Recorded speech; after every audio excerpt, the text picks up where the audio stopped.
ದಿನಗಳಲ್ಲಿ ಮುಂದಿನ ದಿನಗಳಲ್ಲಿ ನಮ್ಮ ಕೊತ್ತೂರು ಮಂಜಣ್ಣ ಅವರು ಚೆನ್ನಾಗಿ ಒಳ್ಳೆ ಅಭಿವೃದ್ಧಿ ಆಗಲಿ, ಈ ಮುಳಬಾಗಿಲು ತಾಲೂಕು ಒಳ್ಳೆ ಡೆವಲಪ್ಮೆಂಟ್ ಆಗಲಿ, ಮತ್ತೆ ಬಂದ್ಬಿಟ್ಟು ಮುಂದಿನ ದಿನಗಳಲ್ಲಿ ಒಂದು ಮಿನಿಸ್ಟರ್ ಆಗಬೇಕು ಅಂತ ನಮಗೆ ಆಸೆ ಇದೆ. ಆಯ್ತಾ ಸರ್? ನಮಗೆ ನೋಡಿ, ಇವಾಗ ಮಂಜಣ್ಣ ಬಂದು ನಮಗೆ ಗುರುಗಳು ರಾಜಕೀಯದಲ್ಲಿ. ಯಾಕಂದ್ರೆ ಇಲ್ಲಿ ದೇವಸ್ಥಾನ ಅಂತ ನಾನು ಹೇಳಿಲ್ಲ, ರಾಜಕೀಯದಲ್ಲಾಗಲಿ ನಮಗೆ ಒಂದು ಪ್ಲಾನಿಂಗ್ ಆಗಲಿ ಮಂಜಣ್ಣನೇ ನಮಗೆ ಗುರುಗಳು. ಅವ್ರು ಹೇಳ್ದಂಗೆ ನಾವು ಹೋಗ್ತಾ ಇದ್ದೀವಿ. ಮುಂದಕ್ಕೆ ಅವ್ರು ಏನು ಮಾಡಿದ್ರೇನೋ ನಮಗೆ ಸಂತೋಷ.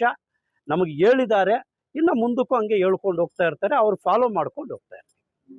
ಇಡ್ಲಿ ಸೇವೆ ಮಾಡಿದ್ರೆ ಮುಂದಿನ ವರ್ಷ ಏನು ಮಾಡ್ತಾರೆ ಸರ್? ಏನಿಲ್ಲ ಸರ್, ಊಟದ ವ್ಯವಸ್ಥೆ ಎಲ್ಲ ಮಾಡ್ತೀನಿ.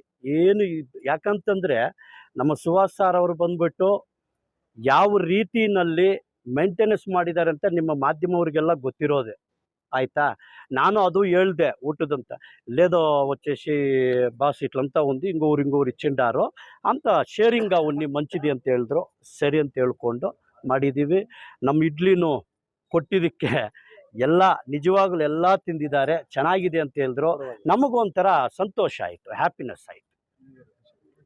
ಮತ್ತು ಅಡ್ವಾನ್ಸ್ ಆಗಿ ಎಲ್ಲರಿಗೂ ಹೊಸ ವರ್ಷದ ಆರ್ಥಿಕ ಶುಭಾಶಯಗಳು ಹೇಳುತ್ತಾ, ಮತ್ತು ಎಲ್ಲ ನಮ್ಮ ತಾಲೂಕಿನ ಜನತೆ ಚೆನ್ನಾಗಿರಬೇಕು ಅಂತ ದೇವರಲ್ಲಿ ಪ್ರಾರ್ಥನೆ ಮಾಡುತ್ತಾ ನನ್ನ ಮಾತುಗಳು ಮುಗಿಸ್ತೀನಿ.